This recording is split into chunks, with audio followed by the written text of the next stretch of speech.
Hello, നമ്മൾ അങ്ങനെ കുറേ കാലത്തെ ഗ്യാപ്പിന് ശേഷം വീണ്ടും വ്ളോഗിങ് സ്റ്റാർട്ട് ചെയ്യാണ്. ഒരു പരീക്ഷണം നാർത്ഥം വീഡിയോ വെച്ചിട്ട് ഉള്ളൊരു വ്ളോഗിങ് ആണ് ഇത്. ഞങ്ങൾക്കൊരു സ്പെഷ്യൽ ആയിട്ടുള്ളൊരു മൊമെൻ്റ് ആണ്. കാരണം കുറേ കാലത്തെ കുറേ വർഷങ്ങളുടെ പ്ലാനിങ് ആണ് ഞങ്ങൾ തുടങ്ങിയിട്ടുള്ളത്. അവസാനം എത്തിയിട്ടുള്ളത് സൗത്താംപ്ടണിൽ നമ്മൾ ഒരു ക്രൂയിസിൻ്റെ മുന്നിലാണ്.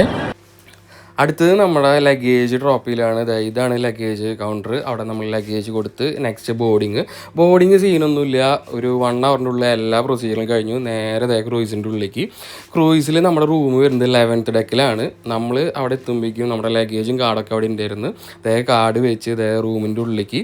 റൂം സീനൊന്നുമില്ല, അടിപൊളി സാധനം. അത്യാവശ്യം സ്പേഷ്യസ് ആണ്. നമ്മൾ എടുത്ത റൂം ബാൽക്കണി വിത്ത് ഫ്രണ്ട് വ്യൂ ആണ്. ബാൽക്കണി ഉണ്ടെങ്കിൽ കുറച്ചുകൂടി ചില്ല് ചെയ്യാനൊക്കെ ഉള്ള സ്പോട്ടും കാര്യങ്ങളൊക്കെ ഉണ്ട്. അതുകൊണ്ടാണ് അങ്ങനെ എടുത്തത്. ബാൽക്കണി ഇതാണ് നമ്മുടെ വരുന്നത്. ഈ ക്രൂയിസിൽ ഐറ്റിനറി എന്ന് പറയുമ്പോൾ 3 കൺട്രിയാണ് കവർ ചെയ്യുന്നത്. ഫസ്റ്റ് നെതർലാൻഡ്സ്, പിന്നെ Germany, Belgium, back to England.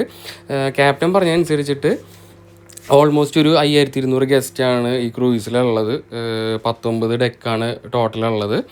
അപ്പോൾ ഇതാണ് നമ്മളുടെ ക്രൂയിസ് ട്രിപ്പിൻ്റെ ടോട്ടൽ ഒരു ഐറ്റിനറി. അപ്പോൾ ശരി കേട്ടോ.